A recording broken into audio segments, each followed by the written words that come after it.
लिए हुए महावर रचना अखिल कोटि ब्रह्मांड नायक परात्परीश भगवान श्री कृष्ण कर रहे हैं, जिनकी बेणी स्वयं अपने कर कमल से लालजू महाराज प्रभु बांध रहे हैं, वहां मेरी पहुंच कैसे हो सकती है। जहां दिव्य श्री ललिताजू, विशाखाजू, चंपक लताजू, चित्राजू, तुंग विद्याजू, इंद्रलेखाजू, रंग देवीजू, श्री सुदेवी जू और समस्त सहचरियां आठों पहर भाव में डूबी हुई श्री स्वामिनी जू को दुलार करती रहती हैं, जहां की महिमा वेद भी नहीं जानता। अलक्षम राधाख्यम निखिल निगमयी रप्यतितराम रसाम बोधे सारम किमपि सुकुमारम विजयते। वहां मुझ अधम की पहुंच कैसे हो सकती है। जिनके चरणों में महावर रचना स्वयं प्रभु करते हैं, जिनकी वेणी कर कमल से स्वयं प्रभु गूंथते हैं, अनंत महिमा युक्त समस्त सहचरियां आठों पहर जिन्हें दुलार करती रहती हैं, वेद भी जिनकी महिमा के रहस्य को नहीं जानता है, शिव शनकादि ब्रह्मादि विचार परायण रहते हैं स्वामिनी जू की महिमा में, जहां मन बुद्धि का प्रवेश ही नहीं है। ऐसे दुर्गम स्थान महारानी जू के श्री चरणों में हमारी कैसे रति हो, हमारी कैसे पहुंच हो। बस एक ही उपाय दिखाई देता है, सकल अंग गुणहीन हो, ताको यतन न कोई, एक किशोरी कृपाते, जो कछु होई सो होई। एकमात्र किशोरी जू की कृपा से ही किशोरी जू के पास पहुंचा जा सकता है। जहां वेदों के लिए अगम्य है, बड़े बड़े ईश्वर कोटि के महापुरुष विचारवान ध्यानस्थ रहते हैं, जहां हमारे मन बुद्धि की पहुंच नहीं है, वहां हम कैसे चिंतन करें, कैसे हम वहां पहुंच पावे। तो सबे अंग गुणहीन हो, ताको यतन न कोई, कोई उपाय नहीं, एक किशोरी कृपाते, बस जो कछ होए सो होए। अब तो श्री लाडली जू की कृपा से ही लाडली जू की प्राप्ति होगी, और ये सिद्ध सिद्धांत है।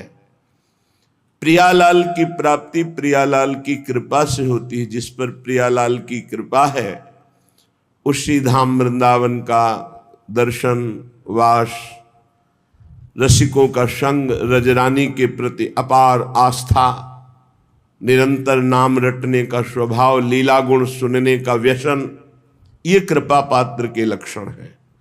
लाडली जू से मिलने वाले हृदय की स्थिति अन्यत्र कहीं कोई अन्य आश्रय, अन्य भाव, अन्य चिंतन, अन्य रस, परमार्थिक सुवाता नहीं है। स्वार्थिक विषय भोगों की तो बात जाने दो, अन्य परमार्थिक नहीं सुहाता है। श्रीपाद प्रबोधानंद जी महाराज कह रहे हैं, प्यारी जू प्यारे जू की जिसके ऊपर कृपा होती है, वो नैवा लोकित लोक वेद पद नापेक्षित और स्वप्रिय, न कोई अपना न कोई पराया, न लौकिक धर्म न वैदिक धर्म। जो प्रियाजू की प्रेम वृत्ति को प्राप्त करने का मार्ग है, श्रीपाद कह रहे हैं, नैवा लोकित लोक वेद, वो न लोक रीति को न वेद रीति को, न स्वा प्रिय, न कोई अपना प्रिय है और न कोई पराया है, अर्थात किसी से कोई संबंध नहीं। जिसे भोरी सखी कहती है, ना काहू सो बोलिबो, ना कोई व्यवहार, अपनी कुंवर किशोरी को जियत निहार निहार।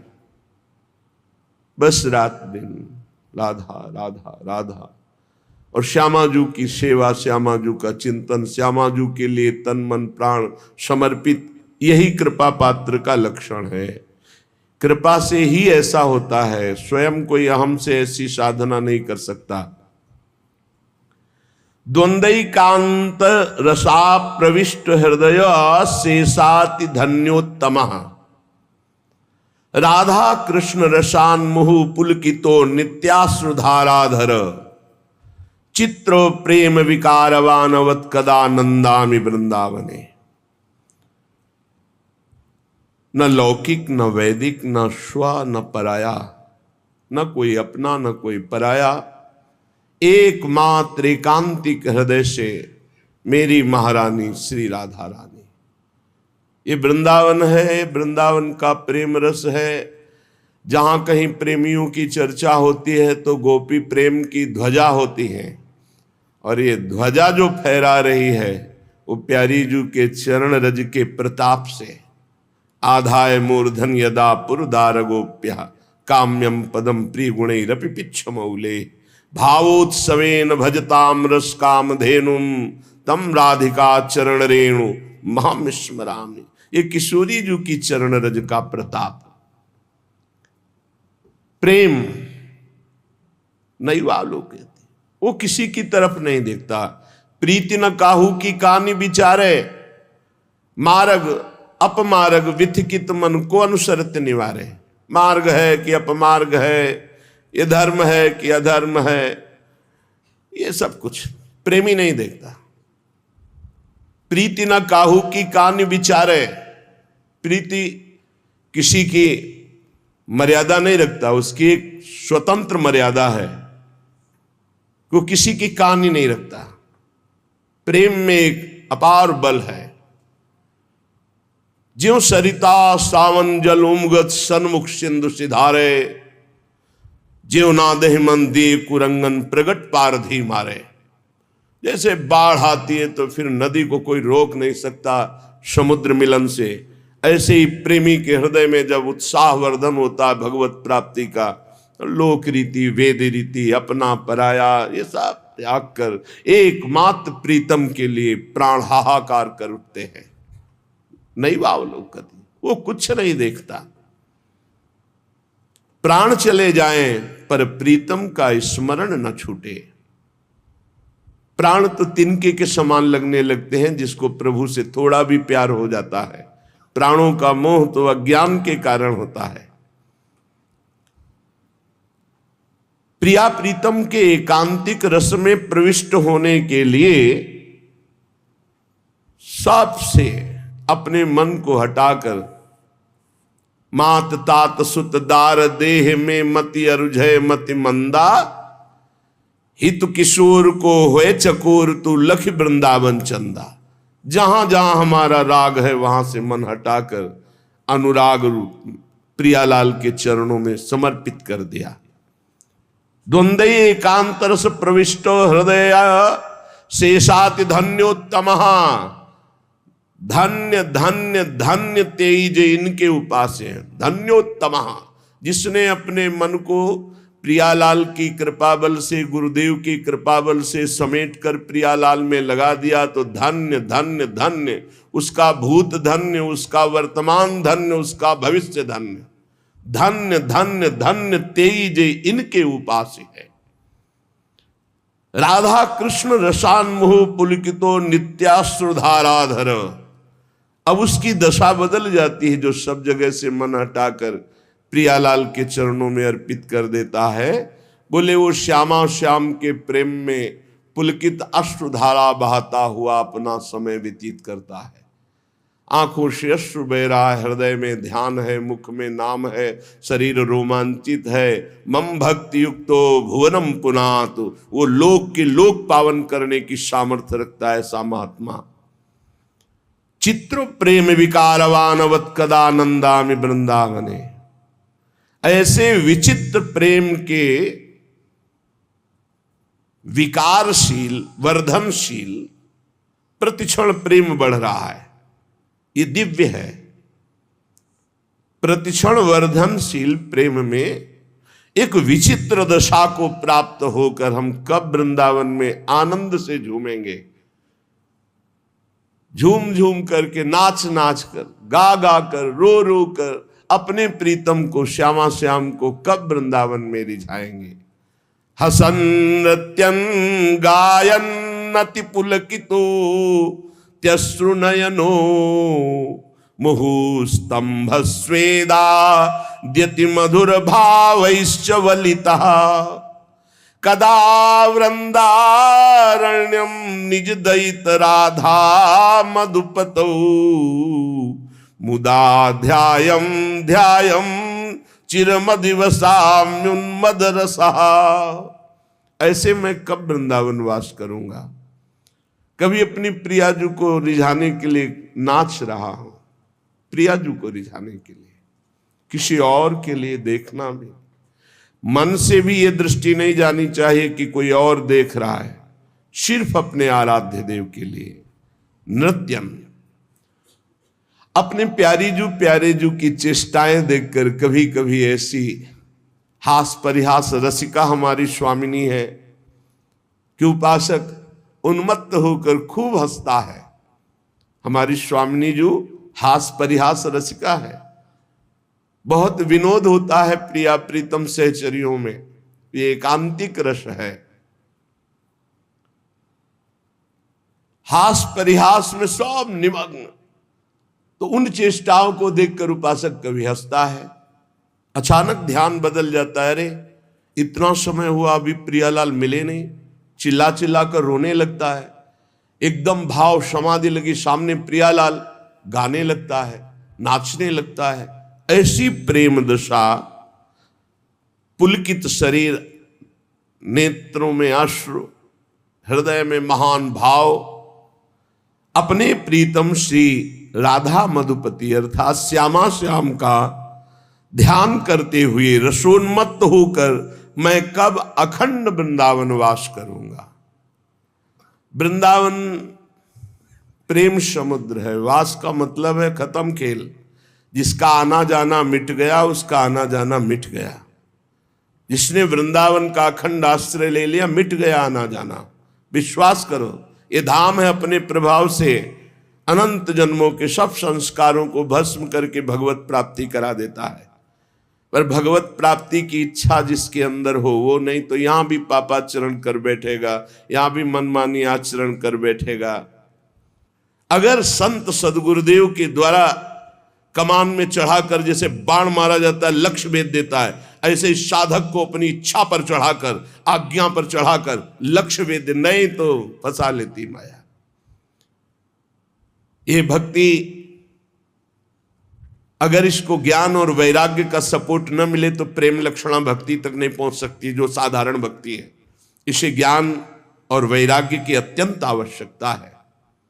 महामहिम श्री कृष्ण द्वैपायन भगवान व्यासदेव जी द्वारा रचित श्रीमद् भागवत का जहां तक वो चाहे रसास्वादन किया जाए, क्योंकि हमारे यहां पूर्णता नहीं है। कभी भी आप देख लेना, प्रेम में पूर्णिमा नहीं, इसलिए हमारा कभी कोई पूर्ण नहीं होता। प्रतिक्षण वर्धमान है पर कभी पूर्ण नहीं होता। हमने देखा, कभी पूर्ण नहीं होता। एक बार श्री स्वामी अखंडानंद जी महाराज ने पूज्यपाद शिवड़िया बाबा जी महाराज से कहा कि इतने दिनों का अनुष्ठान मन में सोचा था कि आपको अमुक ग्रंथ सुनाएंगे, और आप आदेश कर दिया कि अमुक का, तो उनका साधु का संकल्प नहीं पूर्ण होना चाहिए। पूज्यपाद उड़िया बाबा ने कहा साधु का संकल्प नहीं पूर्ण होना चाहिए। क्यों? अगर पूर्ण होगा तो नवीन संकल्प बनेगा। संकल्प रहित ही साधुता है। आज शुरू करो, कल बंद करवा दो, परसों फिर और शुरू करवा दो, नरसों बंद, वो आपका विषय है। सच्चिदानंद रूपाय विश्वोत्पत्त्यादि हेतवे तापत्रय विनाशाय श्री कृष्णाय वयं नुमः। यम प्रव्रजन्तमनुपेतमपेत कृत्यम द्वैपायनो विरह कातर आजुहाव। पुत्रेति तन्मयतया तरवोभिनेदुस्तम सर्वभूत हृदयं मुनिमान तूष्मी। सच्चित आनंद स्वरूप भगवान श्री कृष्ण को हम नमस्कार करते हैं। जो भगवान श्री कृष्ण जगत की उत्पत्ति,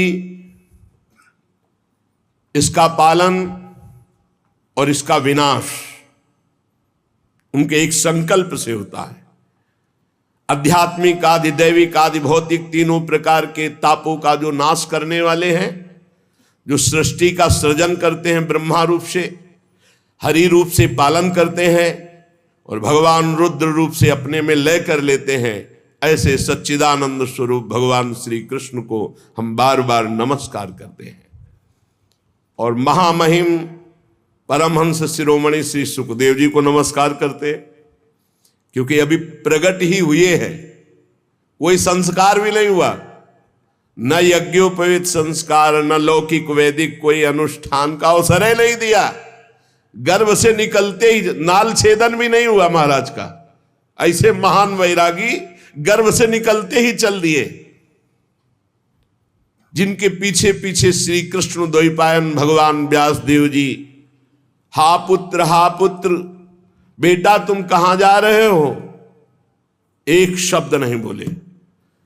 इतनी तन्मयता है ब्रह्म तत्व में कि वृक्षों से निकल रहा है सुकोहम सुकोहम सुकोहम।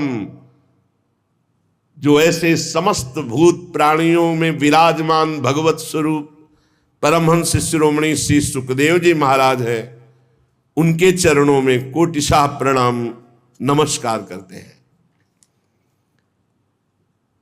एक बार नैमिषारण्य में, बड़ा पावन क्षेत्र है नैमिषारण्य, बड़े भजन के परमाणु हैं।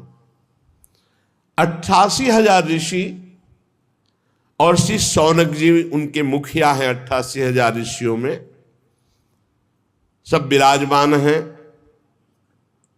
और मंचाधीन श्री सूत जी महाराज हैं।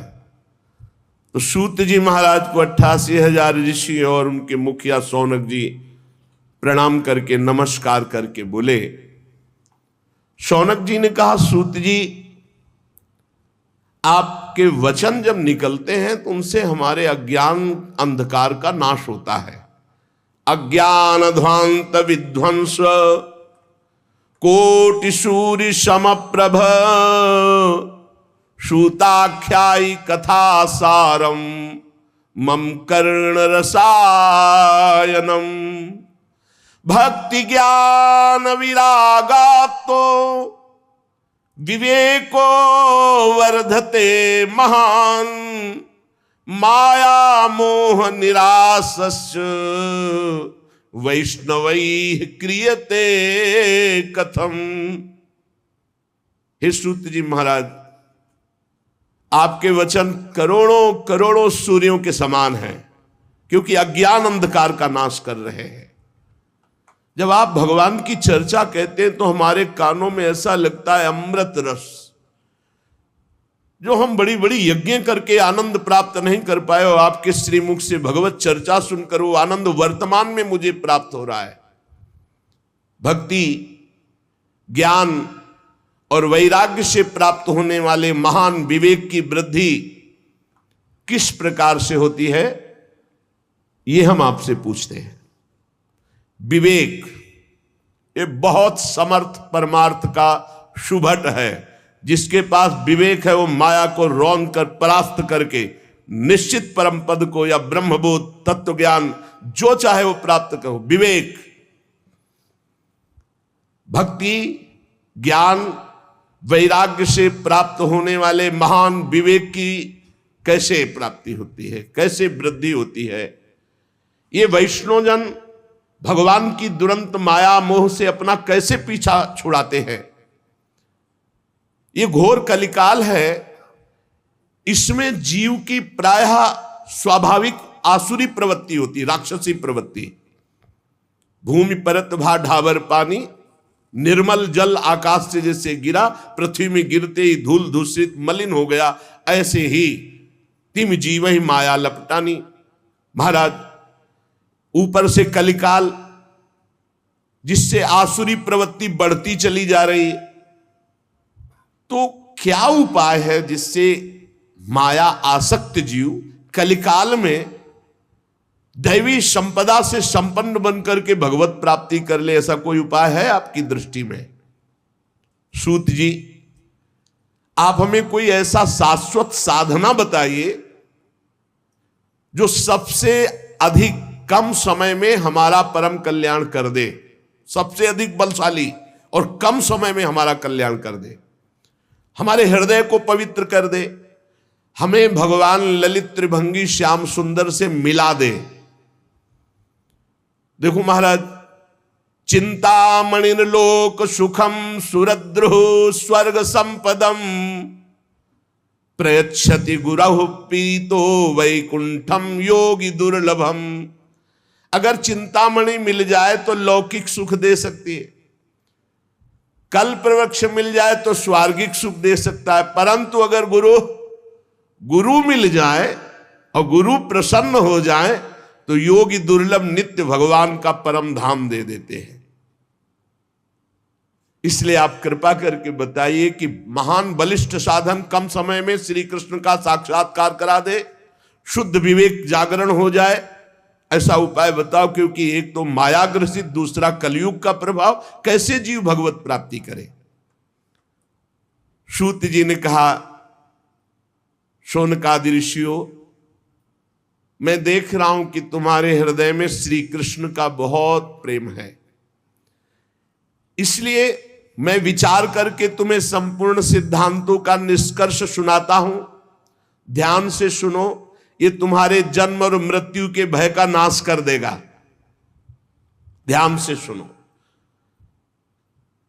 जब जीव के हृदय में भक्ति जागृत होती है, ऐसी भक्ति जिसका प्रतिदिन प्रवाह बढ़े,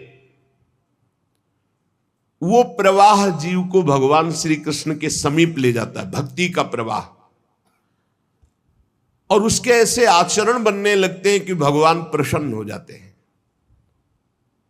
जहां भगवान प्रसन्न होते हैं, ये माया अपने आप हटने लगती, फिर उसमें कोई बाधा नहीं पहुंचाती। मैं तुम्हें साधन बताता हूं भगवान श्री कृष्ण को प्रसन्न करने का, सावधान होकर सुनो। कलयुग में जीवों के काल रूपी सर्प के मुख का ग्रास होने के त्रास का आत्यंतिक नाश केवल भगवान की कथा से हो सकता है। अगर हमें नित्य सत्संग मिले, नित्य भगवत चर्चा मिले, तो हमारा भजन रोज बढ़ेगा, भजन में रुचि बढ़ेगी, हमारे असत आचरण छूटेंगे, हम निश्चित भगवत प्राप्त हो जाएंगे। मन की शुद्धि के लिए भगवान की चर्चा से बढ़कर और कोई साधना नहीं। परस्पर भगवान की चर्चा, कथन श्रवण की जाए, इससे बहुत जल्दी मन भगवान में लग जाता है, मन शुद्ध हो जाता है। जब मनुष्य के बहुत जन्मों का पुण्य एकत्रित होता है, एक दो जन्म का नहीं, जन्मांतरे भवेत पुण्यम तदा भागवतम लभेत। जन्म जन्मांतर के पुण्य एकत्रित होते, तब उसे भगवान की रस भरी चर्चा सुनने का सौभाग्य मिलता है। भगवान की चर्चा सुनना बड़ी दुर्लभ विषय। जन्म जन्मांतरों के जब पुण्य एकत्रित होते हैं, तब भक्त और भगवान की चर्चा सुनने का सौभाग्य प्राप्त होता है। सुत दारा धन लक्ष्मी पापियों के घर होए, संत समागम हरि कथा तुलसी दुर्लभ दोय।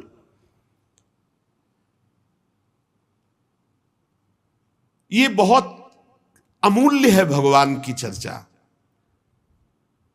देखो, जब श्री सुखदेव जी महाराज राजा परीक्षित को कथा सुनाने के लिए उद्यत हुए, तो देवता लोग अमृत का कलश लेकर के आए और कहा, महाराज, देवता अपना काम बनाने में बड़े कुशल होते हैं।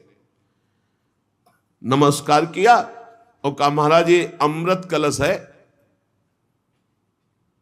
क्या करें?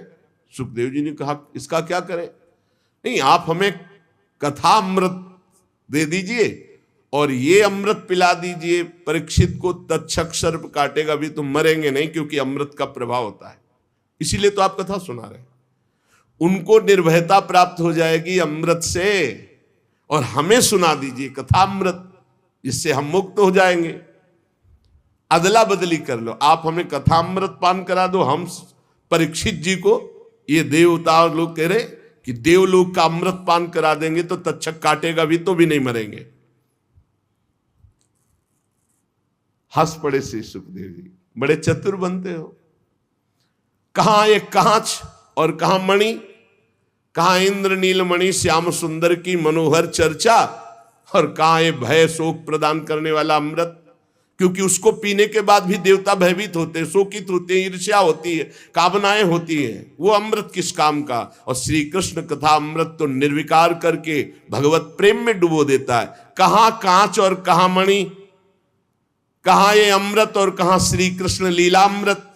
श्री सुखदेव जी ने हंसी उड़ा दी कि अरे जाओ तुम एक कलश लेकर जाओ, तुम अधिकारी नहीं हो।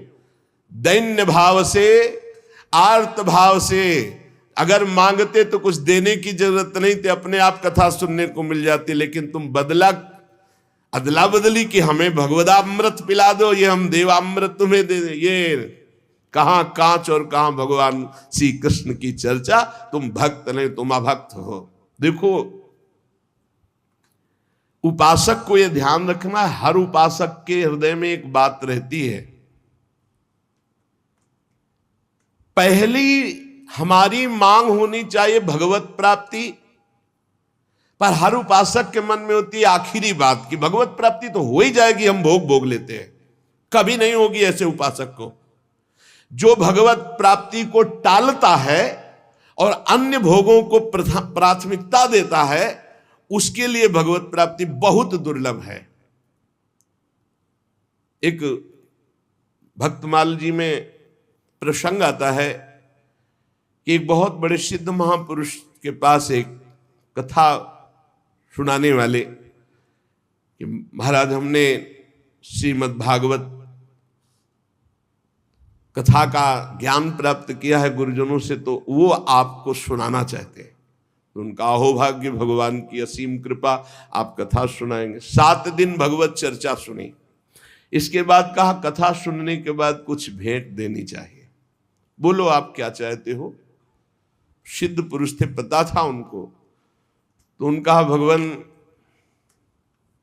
संतान नहीं है, अगर एक संतान हो जाती, जाओ 7 दिन कथा सुनाने का फल हमारे भजन के प्रभाव से तुम्हारा नवीन प्रारब्ध बनेगा और तुम्हारे संतान होगी।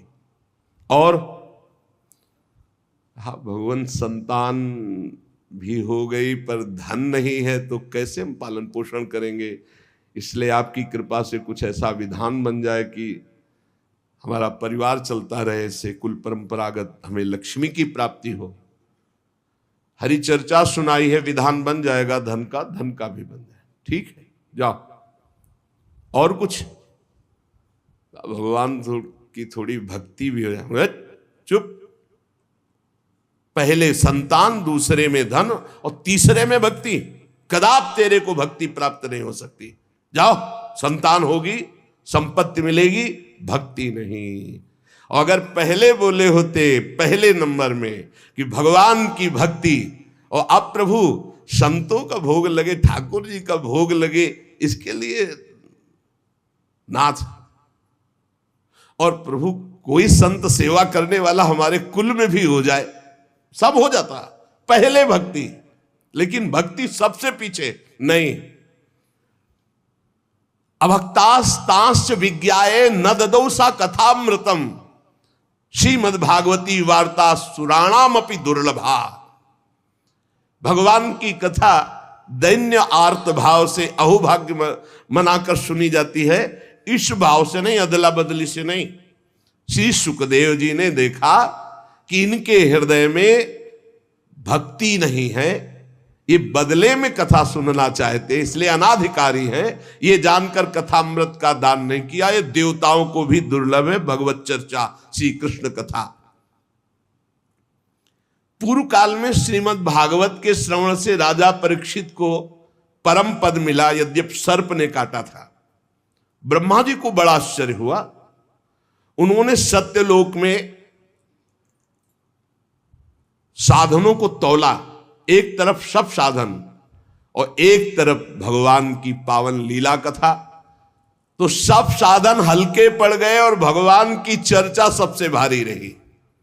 भगवत लीला कथा ये सीधे भगवत प्राप्ति कराती है। रत्नावती जी ने कोई और साधन नहीं किया, केवल दासी के मुख से भगवत चर्चा। ब्राह्मण पत्नियों ने मथुरा, कोई और नहीं, गोपीजनों ने और कोई नहीं, परस्पर भगवत चर्चा, भगवत गुणानुवाद, बड़ी दिव्य अवस्था। कलयुग में भगवान की लीला कथा सुनने से तत्काल माया मोह का नाश होकर के भगवत प्राप्ति होती है।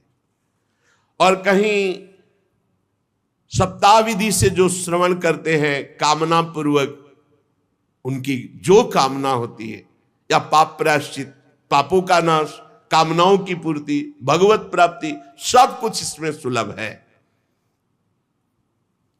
शौनक जी ने पूछा, सांसारिक प्रपंच से मुक्त एवं विचरणशील देवर्षि नारद जी सनकादि के साथ संयोग कहां हुआ? वो विधि विधान के श्रवण में उनकी प्रीति कैसे हुई? सूत जी ने कहा, मैं तुम्हें वो भक्ति पूर्वक कथा सुनाता हूं। श्री सुखदेव जी का मैं अनन्य शिष्य हूं। सूत जी कह रहे, श्री सुखदेव जी ने मुझे अपना प्रिय शिष्य जानकर एकांत में मुझे सुनाया है। एक दिन विशालापुरी में चारों निर्मल ऋषि सनक सनंदन सनातन सनत कुमार सत्संग के लिए आए हुए थे। वहां उन्होंने देखा देवर्षि नारद जी को। शनकादि ने देवर्षि नारद जी के दर्शन से ही प्रश्न उत्पन्न हो गया और कहा, भगवान के भक्त का मुख उदास नहीं होता, तुम्हारा मुख उदास क्यों है? भगवान के भक्त का मुख उदास नहीं होता, उदास का कोई विशेष कारण होता है। आपका चिंतातुर होना, उदास होना और आपका जल्दी जल्दी चलना, इन तीनों बातों से मुझे लग रहा है कि कुछ न कुछ विशेष बात है। क्योंकि भक्त गजराज की चाल चलता, मस्त भगवत चिंतन परायण। भक्त का मुख प्रसन्न होता है, वो चिंता शोक से मुक्त होता है। नारद जी को उदास देखकर, चिंतातुर देखकर और जल्दी जल्दी आते हुए देखकर कहा, आपका आगमन कहां से हो रहा है? आप इस समय जो व्याकुल हैं, इसका मतलब कोई समस्या है। इसलिए अनासक्त पुरुष की ऐसी स्थिति किसी विशेष समस्या से होती है। वो क्या समस्या है? देवर्षि नारद जी से सनकादि ने पूछा। नारद जी ने कहा, महाराज, मैं सर्वोत्तम लोक पृथ्वी लोक को इसलिए मानता हूं कि यहां बड़े बड़े महाभागवत भगवान के भजन करने वाले हैं। तो मैं पृथ्वी लोक में आया, यहां पुष्कर, प्रयाग, काशी, गोदावरी अर्थात नासिक, हरिद्वार, कुरुक्षेत्र, श्रीरंग, सेतुबंद, कई तीर्थों में मैं विचरण करता रहा, लेकिन मुझे इन सब तीर्थों में जाने पर जो शांति चाहिए वो नहीं मिली। क्यों? क्योंकि इस समय अधर्म के सहायक कलयुग ने सारे तीर्थों में अपना प्रभाव फैला रखा है। मैंने तीर्थों में देखा, देवर्षि नारद जी कह रहे, सत्यम नास्ति तपः शौचम दया दानम न विद्यते उदरम भरणो जीवा वाराकाह कूट भाषण। सत्य नहीं रह गया, तपस्वी, शुद्ध तपस्या, जो बाहर भीतर की पवित्रता, दया, दूसरों के सुख के लिए दान, ये सब जा रहा है कलयुग का प्रभाव। बेचारे जीव केवल कैसे पेट पालन हो, सब असत्यभाषी हो रहे हैं, असत्यभाषी। देवर्षि नारद जी कह रहे, कोई बिरला भगवान का आश्रित जो भगवत मार्ग में निरंतर चित्त को जोड़े हुए है, उसी के ऊपर कलयुग का प्रभाव नहीं तो कह रहे हैं कि सब असत्य भाषण और आलसी, मंद बुद्धि, भाग्यहीन, उपद्रव करने वाले, उद्दंडता करने वाले। और आगे कह रहे हैं, बहुत देवर्षि नारद जी बोल रहे हैं, इसलिए हम कह रहे कि जो बोल रहे बहुत शुद्ध बोल रहे। कह रहे, मंदा सुमंद मतयो मंद भाग्या उपद्रुता पाखंड निरता संतो विरक्ता सपरिग्रहा। जहां जहां हम तीर्थों में गए, कोई बिरला ऐसा है जो अपने सही मार्ग में चल रहा है, नहीं दंभ और पाखंड का बोलबाला है। सब प्रकार का परिग्रह स्वीकार किया जा रहा है। जब गृहस्थों की तरफ देखा तो घरों में स्त्रियों के जो भाई होते हैं ना, वही सलाहकार हैं। देवर्षि नारद जी बोल रहे हैं कलयुग का प्रभाव। तरुणी प्रभुता गेहे श्यालको बुद्धिदायका, श्री सदगुरु बुद्धिदायका। कलयुग में नहीं, तरुणी प्रभुता गेहे श्यालको बुद्धिदायका। और बोले लोभ से कन्या विक्रीणो लोभा दंपति नाम च कलकनम। इस कलयुग ने ऐसी दुर्गति कर दी है। क्रय विक्रय सामान्य वस्तुओं की किया जाता है कि लड़का किया जाता है। तुम्हारे लड़का उसके लड़की हो बेचारे की जितनी श्रद्धा होगी वो देगा ही। ये दहेज मांगना दहेज लेना इच्छा से युक्त होकर नहीं, हमारे पूर्व से चला रहा है। कन्या वाला जितनी सामर्थ होती खूब भावपूर्वक वर पक्ष को देता रहा है, उसका भाव रहा है। लेकिन वर पक्ष मांग करके वैसे घर में नई साइकिल नहीं, लड़का मोटरसाइकिल के लेगा तब ही चले, दुल्हन भी ले। केवल तुम लड़का हो इसलिए, और वो पढ़ लिख करके घर परिवार से आपके पास आ रही है, पूरे जीवन आपकी सेवा करेगी। तुम्हें ये नहीं समझ में आ रहा, तुम्हें चाहिए कमा करके। अरे हमें तो लगता है कि कार वगैरह व्यवस्था तो देनी चाहिए लड़की वाले को, कि हमारे कुल चलाने के लिए लड़की दी व्यवस्था, तुम्हें कभी कोई कष्ट ना पड़े। लड़की वाला बेचारा देता है ऊपर से, और वो मांग करते हैं। स्त्री पुरुष फिर भी आपस में कलह, बड़ा विचित्र। महाराज देवर्षि नारद जी सनकादिक से कह रहे, महात्माओं के आश्रम में गया, तीर्थों में गया, पावन नदियों में गया, यहां सब दुष्टों ने देवालयों को नष्ट कर दिया। कलयुग का ऐसा प्रभाव हो रहा है कि शुद्ध योगी मिलना, सिद्ध मिलना, सिद्ध ज्ञानी मिलना, सिद्ध भक्त मिलना, सिद्ध सत्कर्मी मिलना बड़ा कठिन हो रहा है। न योगी नैव सिद्धो वा न ज्ञानी सत्क्रियो नरा, कलिदावा नले नाद्य साधनम भस्मताम गतम। भ्रष्टाचार फैला रहा है कलयुग। सारे साधन इस समय कलि रूपी दावानल से भस्म हो रहे हैं।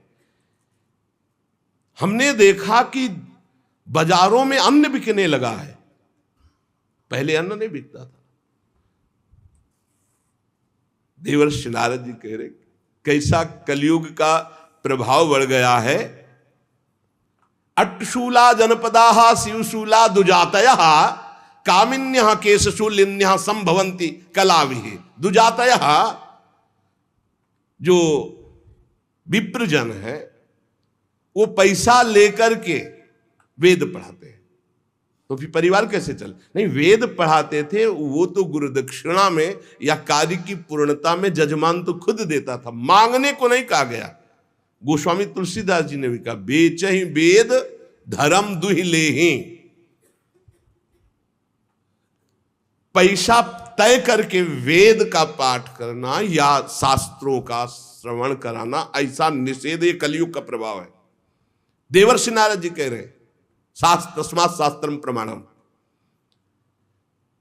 कामिन्यः केशशूलिन्यः संभवन्ति कलाविहा। इस कलयुग ने ऐसा भ्रष्टाचार मचा दिया कि चरित्र बेच करके लोग जीवन यापन करना चाहते हैं।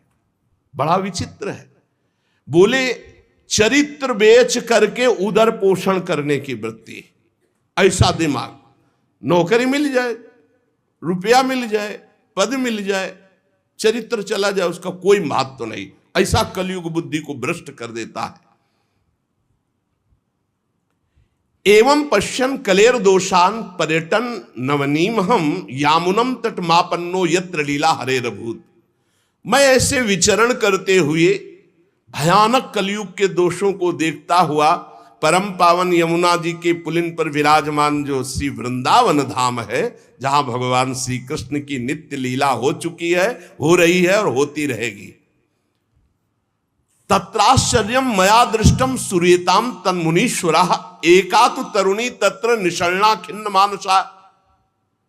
मुनिवरों, मैंने एक बड़ा आश्चर्य देखा वृंदावन में। वहां एक बड़ी तेजोमयी दिव्य युवती खिन्न मन से बैठी है, उसके पास दो पुरुष वृद्धावस्था को प्राप्त अचेत पड़े हुए सांस ले रहे हैं। वो तरुणी बार बार उन दो वृद्ध पुरुषों की सेवा करके जगा रही है, दुलार कर रही है, पर वो जगी नहीं रहे। तरुणी खिन्न मानसा, बहुत उदास है। दश दिक्षु निरीक्षन्ति रक्षितारम निजम वपुः विज्यमाना सतस्त्रिभिर बोध्यमाना मुहुर्मुहु। वो दसियों दिशाओं में देख रही कि कोई मेरा सहयोगी आ जाए और इन दो को चेतना दिला दे। बार बार वो वस्त्र से पंखा झल रही, उन्हें चेतना लाने की कोशिश। मैंने ये दूर से चरित्र देखा, कौतूहलवश पास गया। वो दिव्य तरुणी खड़ी हुई और प्रणाम करके व्याकुल होकर मुझसे कहने लगी, देवर्षि नारद जी, एक क्षण ठहर जाइए, मेरी चिंता को दूर कर दीजिए, क्योंकि आप जैसे संतों का दर्शन समस्त चिंता और पापों को नष्ट करने वाला होता है। आपके वचनों से मेरे दुख की बहुत कुछ शांति हो जाएगी, मुझे विश्वास है। क्योंकि यदा भाग्यम भवेद भूरि भवतो दर्शनम तदा, जब मनुष्य के बहुत बड़े भाग्य उदय होते तब आप जैसे संतों के दर्शन होते हैं।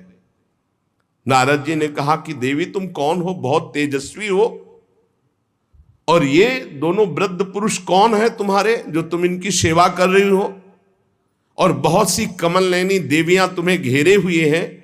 तुम विस्तार से अपने दुख और अपना परिचय बताओ, दुख का कारण और परिचय। तो उस दिव्य युवती ने कहा, अहम भक्ति रीति ख्याता इमौ में तनयो मतौ ज्ञान वैराग्य नामानौ काल योगे न जर्जरौ गंगाद्या सरितश्चेमा मत सेवार्थम समागता। मेरा नाम भक्ति है, ये मेरे पुत्र हैं जो वृद्ध हो गए ज्ञान और वैराग्य। समय के प्रभाव से, कलयुग के प्रभाव से मेरे पुत्र वृद्ध हो गए ज्ञान और वैराग्य। ये जो मेरी सेवा में है ये गंगादि दिव्य नदियां हैं। मैं समस्त देवियों से सेवित हूं क्योंकि प्रेम लक्षणा भक्ति हूं। तपोधन, मैं अपनी कथा सुनाती हूं और सुनकर आप मुझे शांति प्रदान करें।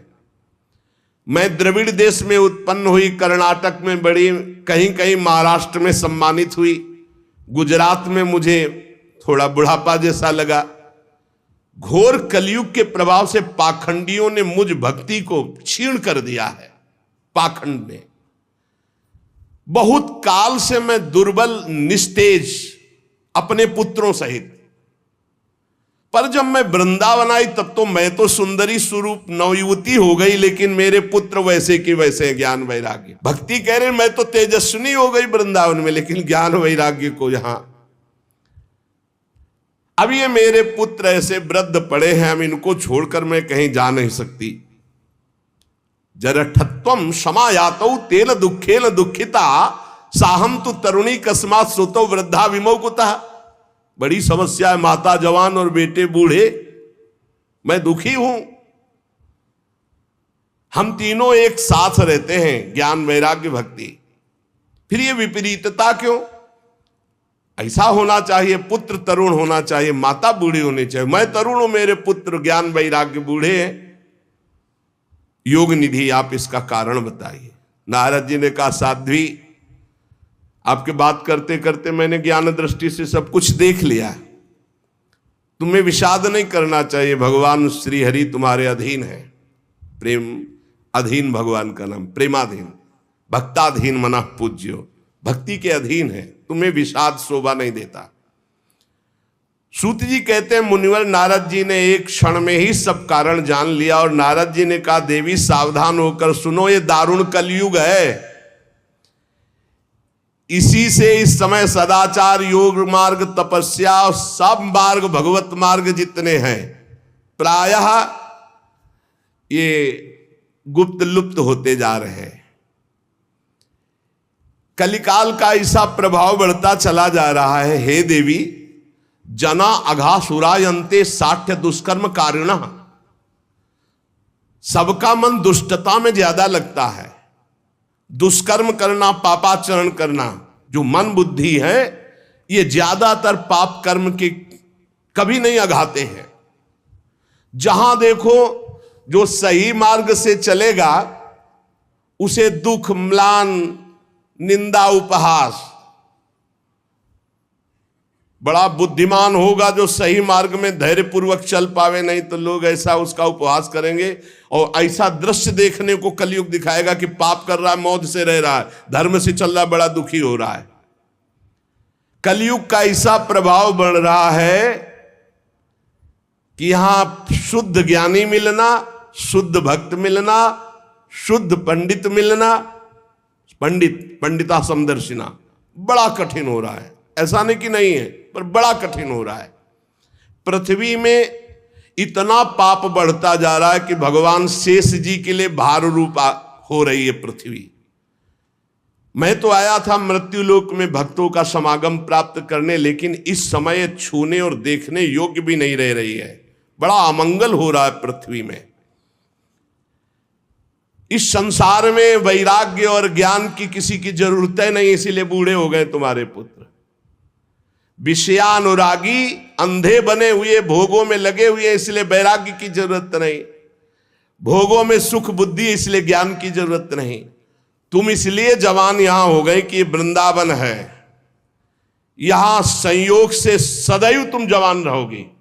कभी तुम्हें कोई भी अंग, 64 अंगों में भक्ति के कोई भी अंग यहां हीन नहीं, क्योंकि संपूर्ण अंगों से परिपूर्ण ये भगवान का धाम है ना।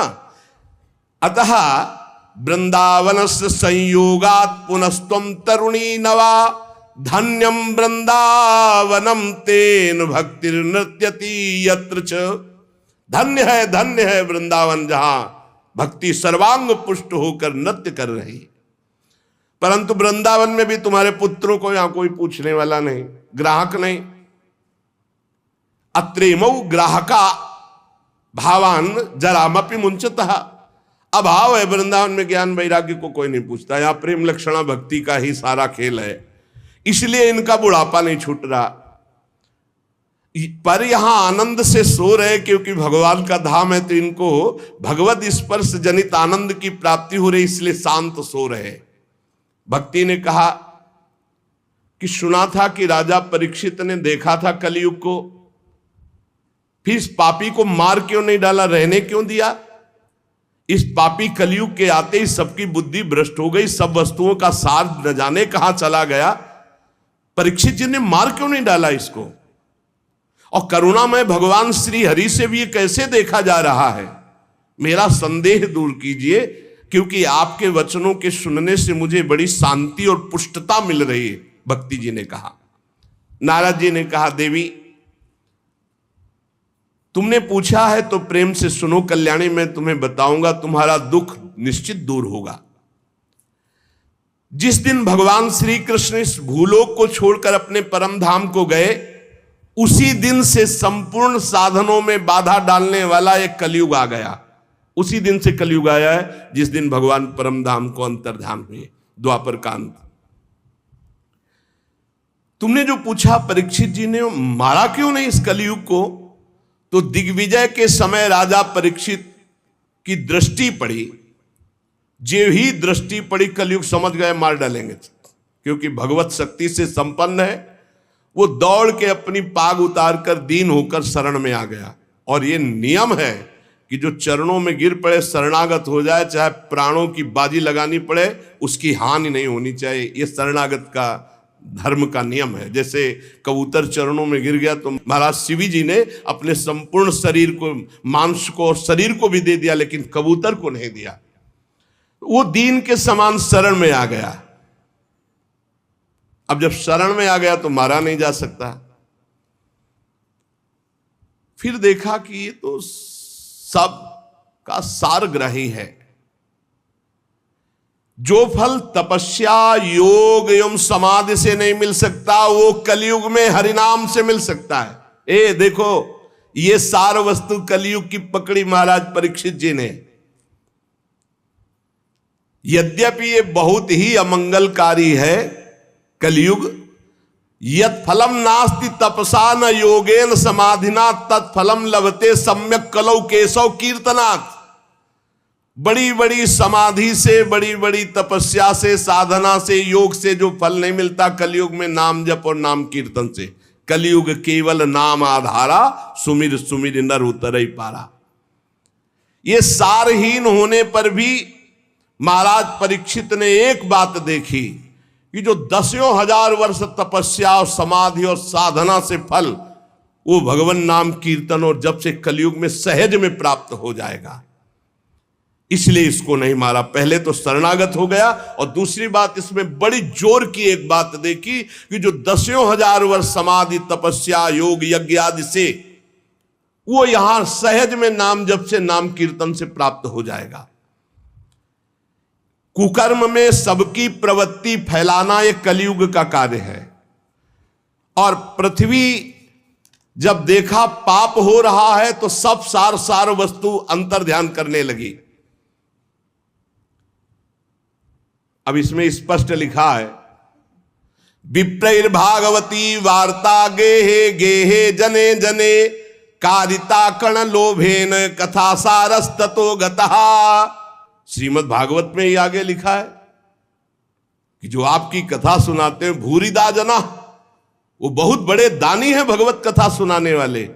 विप्रैर भागवती वार्ता गेहे गेहे जने जने कारिता कण लोभेन कथा सारस ततो गता। तो कैसे गृहस्थी चलेगी प्रवक्ता की? श्री कृष्ण से। योगक्षेमम वहाम्यहम, भगवान चलाएंगे। तो श्री कृष्ण देंगे। कैसे देंगे श्री कृष्ण? जैसे पूरी सृष्टि रची है, तुम्हारी सलाह से थोड़ी रची है। अपने आप, अपनी सामर्थ्य से आपका भरण पोषण करेंगे। विप्रैर भागवती वार्ता गेहे गेहे जने जने कारिता कण लोभेन कथा सारस ततो गतः। कण कण के लोभ से, अन्न के, वस्त्र के, धन के, रुपया के, मान प्रतिष्ठा के लोभ से कथा बेचने लगे तो कथा का सार चला गया। अत्युग्र भूरि कर्माणो नास्तिका रौरवाह जनाः तेपि तिष्ठन्ति तीर्थेषु तीर्थ सारस ततो गता। ये तीर्थों में घोर रौरव नरक जाने वाले कर्म करने वाले लोग आ गए, पापाचरण कर रहे, तीर्थों को अपवित्र कर दिया है। शराब पीते हैं, दुनिया का सब जितना पापाचरण सब आके यहां होटलों में नाना प्रकार के आचरणों को, ये धाम है, तीर्थ है। सच्ची मानिए आप, सच्ची मानिए। गंगा यमुना के पावन तटों पर नशा कर रहे हैं बैठ के, जहां भजन करना चाहिए वो नशा कर रहे हैं। जहां धाम में आकर रो रो कर प्रभु से क्षमा याचना मांगकर भजन करना चाहिए, मेरे पापों का प्रायश्चित हो जाए, वहां पाप कर रहे हैं। देवर्षि नारद जी कह रहे अत्युग्र भूरि कर्माणो, छोटे मोटे पाप नहीं, बड़े बड़े पाप कर रहे। अत्युग्र भूरि कर्माणो नास्तिका रौरवाह जना, ये सब रौरव नरक जाने वाले अधिकारी लोग। तेपि तिष्ठन्ति तीर्थेषु तीर्थम सारस ततो गता, ये तीर्थों में वास करने लगे तो तीर्थ का महत्व जाने लगा, तीर्थ का सार जाने लगा। काम क्रोध महालोभो तृष्णा व्याकुल चेतसा तेपि तिष्ठन्ति तपसी तपः सारस ततो गता। ये तपस्वी का भेष बनाने वाले, काम क्रोधी लोभ मोह तृष्णा व्याकुल चित्त वाले, ये तपस्या का नाटक करने लगे। इसलिए तपस्या का ढोंग करने से तपस्या का सार चला गया। तो लोभ दंभ और पाखंड का आश्रय लेने से ये संत भेष का महत्व जा रहा है। देवर्षि नारद जी और भक्ति का संवाद हो रहा है।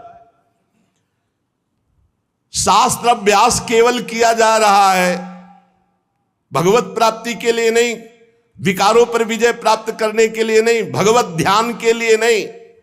पंडितास्तु कलत्रेण रमन्ते महिषायु पुत्रस्योत्पादने दक्षा अदक्षा मुक्ति साधने।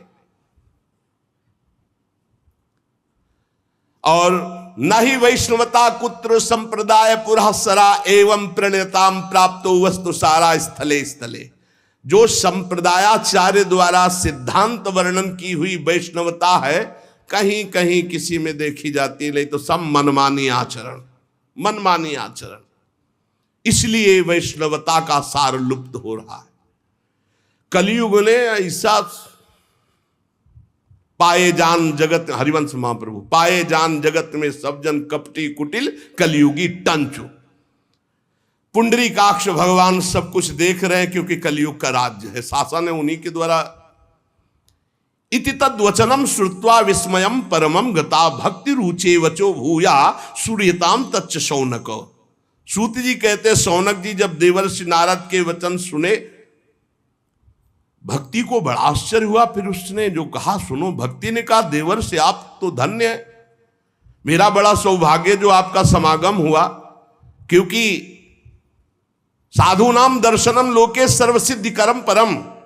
भगवत प्रेमी महात्मा का दर्शन इस समस्त सिद्धियों को प्रदान करने वाला होता है। धन्योस्मि मद्भाग्येन समागता। भक्ति कह रही है धन्य है मेरे भाग्य जो समागता, आपका दर्शन हुआ, आपसे संभाषण हुआ, आपका समागम मेरे अहो भाग्य धन्य। स्वयं भक्ति कह रही है सुरर्षे त्वम ही धन्योस्मि मद्भाग्येन समागता साधु नाम दर्शनम लोके सर्वसिद्धि कर्म परम। आपका केवल एक बार उपदेश धारण करके कयाधु कुमार प्रहलाद ने भक्ति की ध्वजा फहरा दी, माया पर विजय प्राप्त कर ली।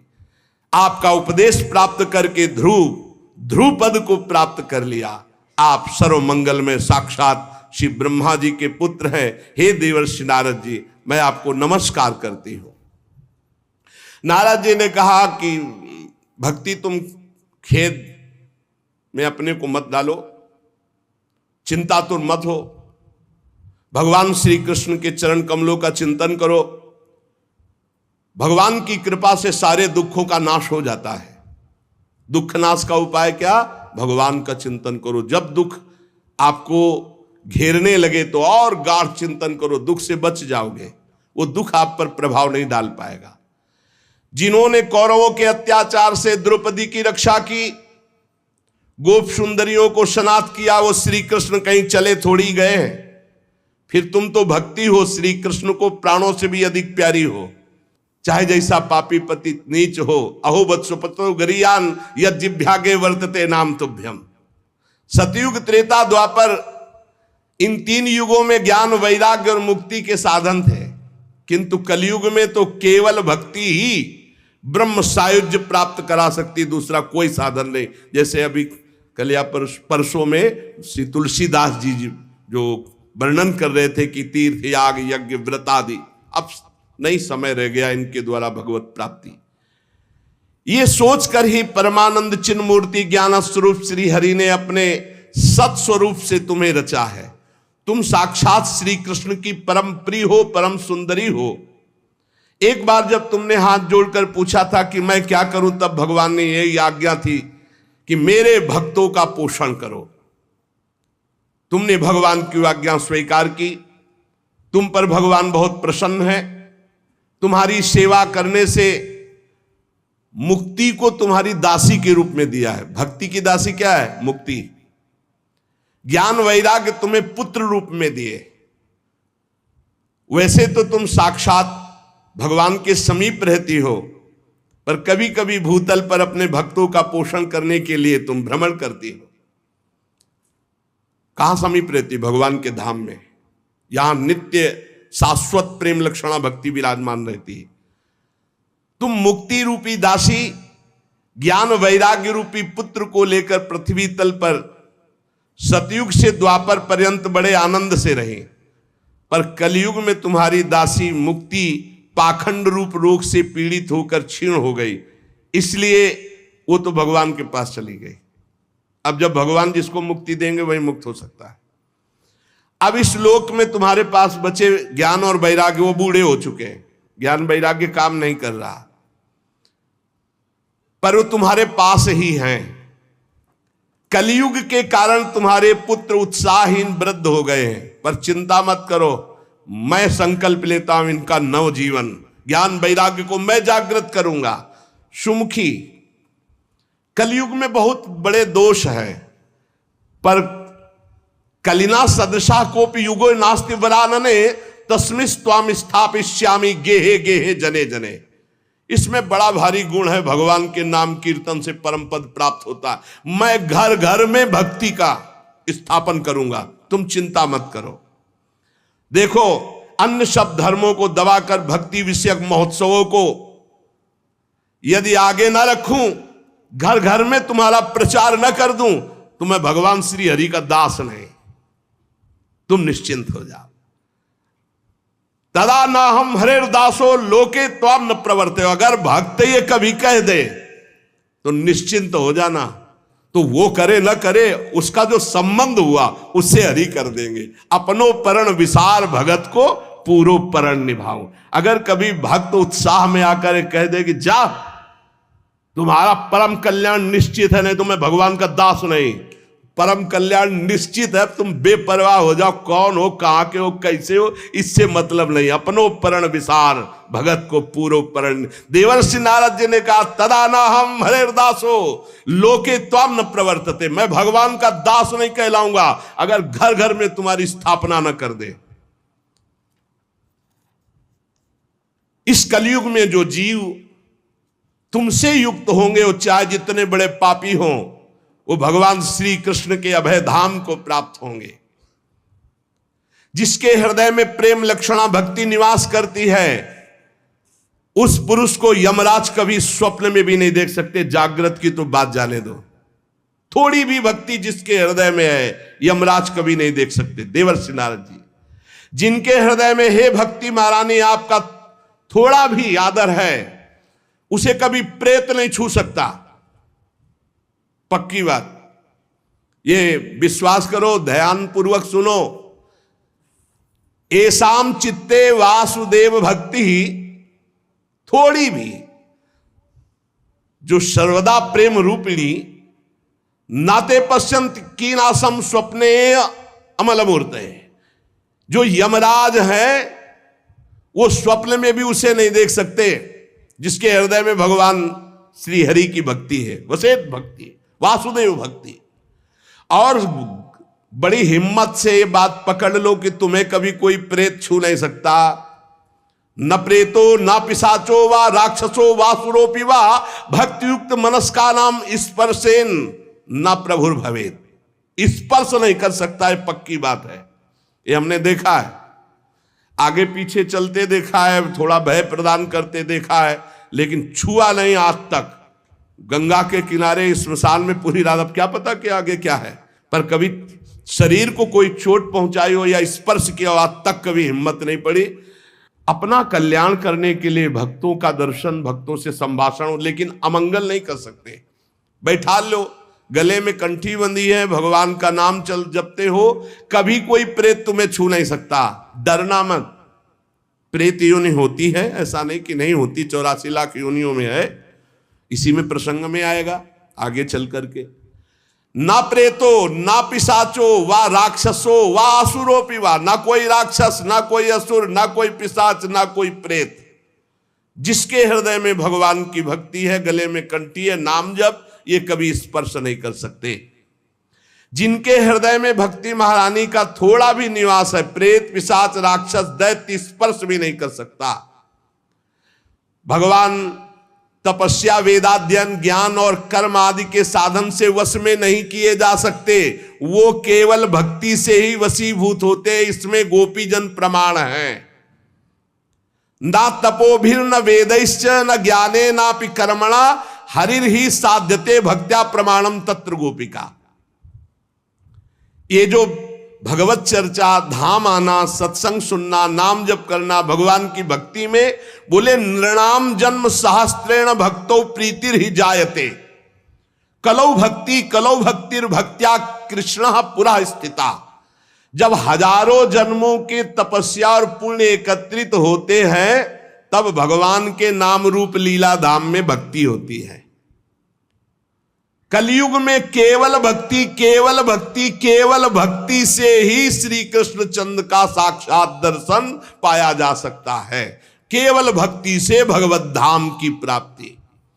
जो लोग भक्ति की अवहेलना करते हैं, भक्ति द्रोह करा ये च ते सीदंत जगत रे, दुर्वासा दुखमापन्ना पुरा भक्ति विनिंद कहा। जो लोग भक्ति से द्रोह करते हैं, भक्त से द्रोह करते हैं, वो चाहे दुर्वासा जैसे तपस्वी क्यों न, तीनों लोक में भारी दुख ही दुख पाएंगे। बस बस अलम व्रतैरलम तीर्थैरलम योगैरलम मकई अलम ज्ञान कथालापैर भक्ति रे कैव मुक्तिदा। बस बस बस व्रत से, तीर्थ से, योग से, यज्ञ से, ज्ञान चर्चा से अब भगवत प्राप्ति नहीं। कलिकाल है, एकमात्र भक्ति से ही परम मोक्ष, परम पद जो चाहोगे वो प्राप्त हो जाएगा। सूत जी कहते हैं इस प्रकार नारद जी के श्रीमुख से जब भक्ति का भक्ति महारानी और पुष्ट हो गई। अहो नारद धन्योषि प्रीतिस्ते मयि निश्चला, ना कदाचित विमुंचामि चित्ते स्थास्यामि सर्वदा। नारद जी आप धन्य हैं, आपकी मुझ में निश्चल प्रीति है, मैं सदा आपके हृदय में वास करती हूं, मैं कभी आपको छोड़कर एक क्षण भी नहीं जा सकती। साधु आप बड़े कृपालु हैं, आपने अपने क्षण भर की वार्ता से मेरे सारे दुख दूर किए, पर मेरे पुत्रों में चेतना नहीं आई, अभी तो वृद्ध ही है। आप कृपा करो मेरे पुत्र में भी चेतना आ जाए, ज्ञान वैराग्य में। भक्ति के वचन सुनकर नारद जी को बड़ी करुणा आई और उन्होंने हाथ से ऐसे पकड़कर जगाने लगे कि भाई ज्ञान उठो, वैराग्य उठो। बहुत जोर लगाया लेकिन नहीं उठे। तब वेदांत सुनाया, वेदांत घोष, फिर गीता पाठ सुनाया, फिर वो कुछ जमाई लेते हुए ओढ़ा ऐसे, लेकिन जगे नहीं, न गीता पाठ से न वेदांत घोष से। नारद जी ने देखा कि जमाई ले रहे, थोड़ा नेत्र उघारे, बस फिर वैसे ही सो गए। उन्होंने सोचा क्या किया जाए, वेदांत से नहीं जग रहे, गीता से नहीं जग रहे, ज्ञान वैराग्य। बड़े दुर्बल, केश सफेद, अस्थि मात्र हुए रहे शरीरा, मतलब एकदम निस्तेज। नारद जी ने सोचा मुझे क्या करना चाहिए, कैसे इनकी वृद्धावस्था जाए, कैसे ये जगे ज्ञान वैराग्य। भगवान का स्मरण करने लगे, हे भगवान मुझे उपाय बताओ ज्ञान वैराग्य को जगाने का। उसी समय आकाशवाणी हुई, हे नारद जी खेद मत करो, तुम्हारा उद्योग निसंदेह सफल होगा। देवर्षि तुम इनके लिए एक महान सत्कर्म करो, और वह सत्कर्म क्या है तुम्हें संत शिरोमणि बताएंगे। आकाशवाणी बस इतना बोली, तुम धन्य हो, तुम इनके लिए सत्कर्म करो, तुम्हारा उद्योग सफल होगा, और वो सत्कर्म कोई संत महापुरुष बताएंगे। आकाशवाणी साफ साफ सुनाई दी थी। नारद जी को बड़ा विस्मय हुआ, वो कहने लगे कि आकाशवाणी भी हुई और कुछ आशय भी नहीं समझा, कहा संत शिरोमणि कहेंगे, वो कहाँ है संत शिरोमणि, हम किसको खोजें। आकाशवाणी ने भी बात गुप्त ही कही, वो कौन सा साधन है, वो कौन से संत शिरोमणि है जो मुझे बताएंगे, वे संत कहाँ मिलेंगे। अब आकाशवाणी ने जो कहा मुझे करना चाहिए, खोज करना चाहिए संत शिरोमणियों की। शौनक जी तब ज्ञान वैराग्य दोनों को वहीं छोड़कर नारद मुनि वहां से चले, और प्रत्येक तीर्थों में जा जाकर संतों से पूछते, उनकी बात संत जन सुनते। उन्होंने बताया कि असाध्य है रोग। जब आप जैसे महापुरुष गीता सुना रहे हो, वेदांत सुना रहे हो, ज्ञान वैराग्य नहीं जग रहे, तो असाध्य ही है। कोई कोई नारद जी के सामने नमन किए, मौन चल दिए, उत्तरे नहीं दिए। अब जहां जहां संतों में जाते तो संत जन यही कहते कि भाई सब संतों से बड़े तो नारद जी हैं। और जब नारद जी वेदध्वनि, वेदांत घोष और गीता पाठ बार बार सुनाया और ज्ञान वैराग्य नहीं जगाए जा सके, तो फिर और क्या हो सकता है। नारद जी तो स्वयं महाभागवत योगी राज हैं, दूसरे संत तो कैसे बताए। जब बहुत पूछा लेकिन सबने कहा दुस्साध्य है। नारद जी बहुत चिंतातुर हुए और बदरी वन में आए। ज्ञान वैराग्य को जगाने के लिए निश्चय किया कि मैं यहाँ कठोर तपस्या करूंगा। इसी समय भगवान की प्रेरणा से करोड़ों सूर्यों के समान तेजस्वी सनक सनंदन सनातन सनत कुमार दिखाई दिए। नारद जी बहुत आनंदित हुए, परस्पर नमस्कार हुआ। नारद जी ने कहा, महात्माओं, इस समय बड़े भाग्य से मेरा आप लोगों के साथ समागम हुआ। आप मुझ पर कृपा करके शीघ्र वो साधना बतलाइए। आप सभी लोग बड़े योगी बुद्धिमान विद्वान हैं। आप देखने में 5-5 वर्ष के बालक से जान पड़ते हैं, किंतु हैं सबके पूर्वजों के पूर्वज। आप सदैव वैकुंठ धाम में निवास करते हैं और निरंतर हरिनाम कीर्तन करते रहते हैं। भगवत लीलामृत का रसास्वादन करके उन्मत्त रहते हैं।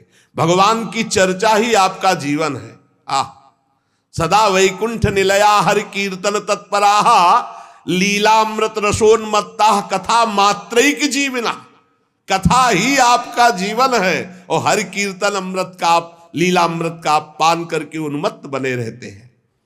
और हर समय हरि शरण में वही नित्यम मेषा मुखे वचः अतः काल समादिष्टा जरायुष्मान न बाधते।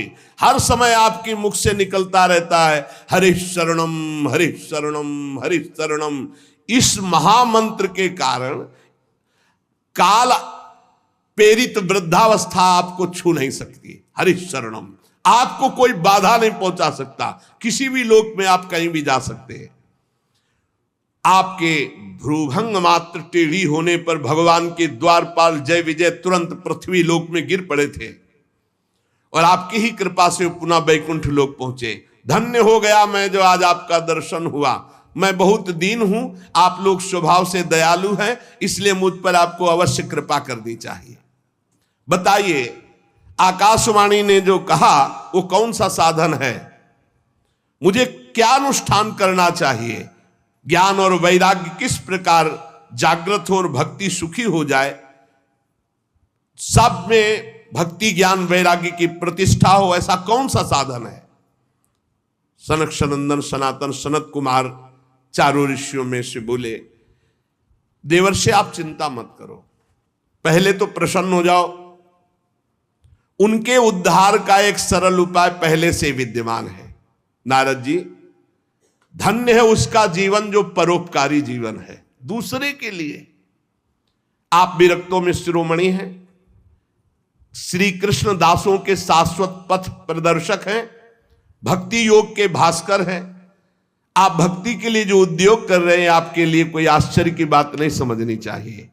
भगवान के भक्त के लिए तो भक्ति की सम्यक स्थापना करना सदा उचित है। ऋषियों ने संसार में अनेकों मार्ग प्रकट किए हैं, किंतु सभी कष्ट साध्य है और परिणाम में बहुत ब्रह्मा द्वारा रचे हुए लोकों की ही प्राप्ति कराने वाले हैं। भगवान की प्राप्ति कराने वाला मार्ग तो बड़ा गुप्त है, उसका उपदेश करने वाला पुरुष भी बड़े भाग्य से प्राप्त होता है। आपको आकाशवाणी ने जिस सत्कर्म का संकेत किया है उसे हम बतलाते हैं। आप प्रसन्न और समाहित चित्त होकर सुनिए। नारद जी, द्रव्य यज्ञ, तपोयज्ञ, योग यज्ञ और स्वाध्याय रूपी ज्ञान यज्ञ, ये सब तो लोक लोकांतर की प्राप्ति कराने वाले हैं, महालोक, तपलोक, जनलोक, स्वर्गलोक आदि। लेकिन ये जो भगवत चर्चा रूपी महान सत्कर्म है, ये मोक्ष प्रदान करता है, प्रेम प्रदान करता है। भगवान की जो दिव्य चर्चाएं हैं, जिसे परमहंस श्री सुखदेव जी ने गान किया है, जब संपूर्ण भागवत की चर्चा ज्ञान और वैराग्य भक्ति को सुनाई जाए तो तत्काल इनको बल मिलेगा, इनका कष्ट चला जाएगा और ये आनंद से उन्मत्त होकर नृत्य करेंगे। सिंह की गर्जना सुनकर जैसे भेड़िए भाग जाते हैं, ऐसे भगवान की चर्चा सुनकर कलयुग के दोष नष्ट हो जाते हैं, कलयुग भयभीत होकर भाग जाता है।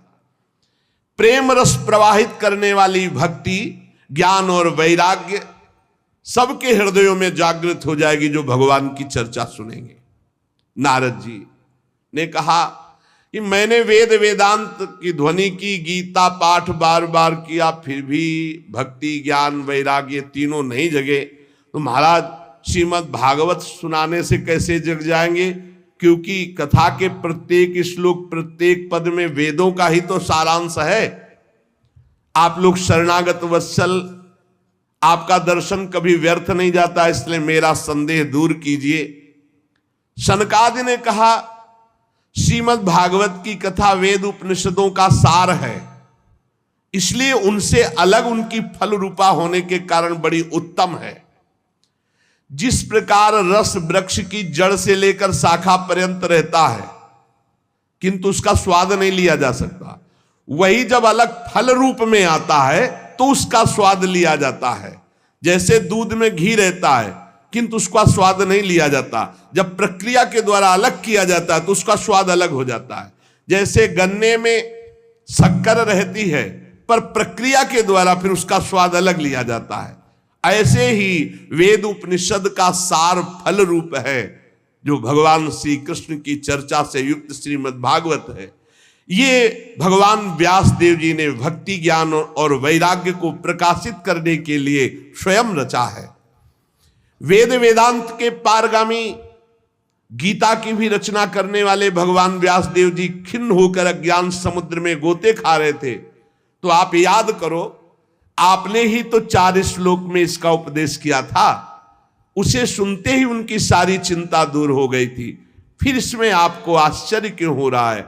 जो आप हमसे प्रश्न कर रहे हैं, आपको उन्हें शोक और दुख का विनाश करने वाले इस महामहिम भगवत चर्चा को सुनाना चाहिए। नारद जी ने कहा, महानुभाव, आज तो मैं कृतकृत हो गया। आपका दर्शन जीव के संपूर्ण पापों को तत्काल नष्ट कर देता है। जो संसार दुख रूप दावानल से तपे हुए हैं उन पर शीघ्र ही शांति की वर्षा हरि जब करते तो आप जैसे महात्माओं का दर्शन हो जाता है। आप निरंतर भगवान शेष जी के सहस्त्र मुखों से गाए हुए भगवत कथा अमृत का पान करते रहते हैं। मैं प्रेम लक्षणा भक्ति का प्रकाश करने के उद्देश्य से आपकी शरण लेता हूं। जब अनेकों जन्मों के संचित पुण्य पुंज का उदय होता है तो मनुष्य को सत्संग मिलता है। भाग्योदयेन बहुजन्म समर्जितेन सत्संगमं च लभते पुरुषो यदा वै अज्ञान हेतु कृत मोह मदांधकार नाशम विधाय ही तदोदयते विवेका। अनेकों जन्मों के जब पुण्य एकत्रित होते तब सत्संग मिलता है, और जब सत्संग मिलता है तब अज्ञान जनित मोह मद रूप अंधकार का नाश होकर विवेक उदय होता है, और जब विवेक उदय होता है तो भगवान से प्रेम होता है। जब अविवेक होता है तो संसार से प्रेम होता है। नारद जी, अब मैं भक्ति ज्ञान और वैराग्य को स्थापित करने के लिए प्रयत्न करूंगा। परमहंस शिरोमणि श्री सुखदेव जी के कहे हुए भागवत शास्त्र की कथा द्वारा उज्जवल ज्ञान यज्ञ करूंगा। यह यज्ञ मुझे कहां करना चाहिए, आप इसके लिए कोई स्थान बतला दीजिए। आप लोग वेद के पारगामी विद्वान हैं, इसलिए मैं सुख शास्त्र की महिमा सुनना चाहता हूं। इसकी विधि क्या है, कितने दिनों में सुने, कृपा करके बताइए। जब नारद जी ने ऐसा कहा तो सनकादि बोले, आप बड़े विनीत हैं, क्योंकि सब जानते हुए आप पूछ रहे हैं, सर्वज्ञ हैं आप, पर आप पूछ रहे हैं इसलिए हम आपको ये बातें बता रहे हैं। इस समय हरिद्वार के पास आनंद नामक एक घाट है, बड़ा शांत है, एकांतिक है, ब्रह्म ऋषियों द्वारा सेवित है। देवता सिद्ध लोग वहां सेवन करते हैं। भांति भांति के वृक्ष और लताएं हैं, और वहां कोमल नवीन बालू बिछी हुई है। बड़ा सुरम्य एकांत प्रदेश है। हर समय गंगा जी की कलरव और सुगंध जो कमलों की है वो वायु लाती रहती है। हमें लगता है वहीं इस ज्ञान यज्ञ का आरंभ किया जाए, आनंद घाट में। कथा में अपूर्व रस आता है जब एकांत शांत भागवतिक स्थान हो। हमने देखा है कथा का प्रभाव, और आप देख लीजिएगा, एक बार केवल अनुष्ठान होने दीजिए और आपके सामने निर्बल जरा जीर्ण अवस्था में पड़े हुए ज्ञान वैराग्य यदि नृत्य न करने लगे तो कहना। भक्ति अपनी आंखों के सामने ही देखेगी, वो भी नृत्य करेगी, उनके पुत्र भी नृत्य करेंगे। कथा के शब्द पढ़ते ही ज्ञान और वैराग्य तरुण हो जाएंगे। नारद जी के साथ सनकादि तुरंत वहां से पहले कथा स्थान आनंद घाट गंगा जी के तट पर गए। यहां यमुना जी के पावन तट, परम पावन महामहिम वृंदावन की भूमि में इससे बराबर वो हरिद्वार है, हरि घर है। नहीं, ये हरि घर है, वो द्वार है। द्वार से जिस समय तट पर पहुंचे तो सर्वत्र सिद्धों ने ये सूचना पहुंचा दी कि बहुत बड़ा ज्ञान यज्ञ होने वाला है। तो भगवान के रस के जो रसिक जन हैं, भक्त जन हैं, प्रेमी जन हैं, वो सब एकत्रित होने लगे। भृगु जी, वशिष्ठ जी, च्यवन जी, गौतम जी, मेधातिथि, देवल, देवरात, परशुराम, विश्वामित्र, साकल, मार्कंडे, दत्तात्रेय, पिप्पलाद, योगेश्वर, भगवान व्यास, पराशर, छायासुख, जाजल, जन्हू आदि बड़े बड़े मुनि अपने अपने शिष्यों के साथ, परिकर के साथ वहां एकत्रित होने लगे। इसके सिवा मूर्तिमान होकर वेद, उपनिषद, मंत्र, तंत्र, 17 पुराण, 6 शास्त्र, ये सब वहां उपस्थित हुए, क्योंकि सनकादि आदि महापुरुषों के द्वारा भगवत चर्चा। गंगा आदि नदियां, पुष्कर आदि सरोवर, कुरुक्षेत्र आदि समस्त क्षेत्र, सारी दिशाओं के दंडक वन, हिमालय आदि के जितने भी ऋषि मुनि सब आकर के एकत्रित होने लगे। सिद्धों ने बात फैला दी, भगवान की अमोघ चर्चा होने वाली है हरिद्वार में आनंद घाट पर, और बड़े महापुरुषों के द्वारा, इसलिए सब कथा का आनंद लें। तब कथा सुनाने के लिए दीक्षित होकर श्री कृष्ण परायण सनकादि नारद जी के दिए हुए श्रेष्ठ आसन पर विराजमान हुए। सभी ऋषि मुनि देवताओं सबने उनकी वंदना की। श्रोताओं में वैष्णव, विरक्त, सन्यासी, ब्रह्मचारी ये आगे बैठे। सबके आगे देवर्षि नारद जी, एक और ऋषिगण, एक और देवतागण, एक और वेद उपनिषद, एक और तीर्थ, और दूसरी ओर जन साधारण स्त्री पुरुष, ये सब ऐसे विभाग करके कथा सुनने के लिए विराजमान हुए। उस समय बड़ी जोर की पुष्प वर्षा हुई आकाश से, जय जयकार, नमस्कार और शंखों की ध्वनि होने लगी। फूलों की वर्षा, जो विमान पर चढ़कर देवता लोग सब ऋषियों के ऊपर कल्प वृक्ष के फूल बरसा रहे थे। सनकादि ऋषि महात्मा नारद को भगवत चर्चा का महात्म्य स्पष्ट करके सुनाने लगे। सनकादि ने कहा, हम आपको इसकी पहले महिमा सुनाते हैं। जो इसको श्रवण कर ले एक बार सही ढंग से, उसकी मुक्ति निश्चित हो जाएगी। कोई भी हो, एक बार पूरी सम्यक 18,000 श्लोक सुन ले तो निश्चित उसको भगवत प्राप्ति हो जाएगी। पहला ये श्रवण का फल है, तुम्हारी समझ में आवे ना आवे, एक बार आपने ध्यान से भगवत चर्चा सुनी सम्यक, तो इसका फल है कि अंततो गत्वा तुम्हारा कल्याण हो जाएगा। और कहीं ध्यान देकर सुना तो प्रेम लक्षणा भक्ति जागृत हो जाएगी, जो मोक्ष को भी लघु करने वाली है। इसलिए इस कथा का सावधान होकर के आस्वादन करना चाहिए। जो पूरी कथा सुन लेगा तो श्रवण मात्र से श्री हरि हृदय में आकर विराजमान हो जाएंगे, हरि जागृत हो जाएंगे। भय प्रकट कृपाला, अभी यहां 3 गुणों का पर्दा लगाकर आनंद ले रहे, सो रहे, फिर वो जग जाएंगे, पर्दा हट जाएगा और भय प्रकट कृपाला, तो हमें हृदय में ही साक्षात्कार हो जाएगा। यस्या श्रवण मात्रेण हरिश्चित्तम समाश्रयेत। इसमें 18,000 श्लोक, 12 स्कंद, श्री सुखदेव और राजा परीक्षित का संवाद। ये जीव तभी तक अज्ञानवश संसार चक्र में भटकता रहता है जब तक उसे भगवान की चर्चा सुनने को नहीं मिलती। जहां भगवान की चर्चा सुनने को मिली, मोह का नाश हुआ और भगवान की तरफ दौड़ पड़ता है। श्री सनकादि इस महामहिम भगवत शास्त्र की महिमा का वर्णन करते हैं। सुशेष चर्चा आगे। श्री राधा वल्लभ लाल की जय।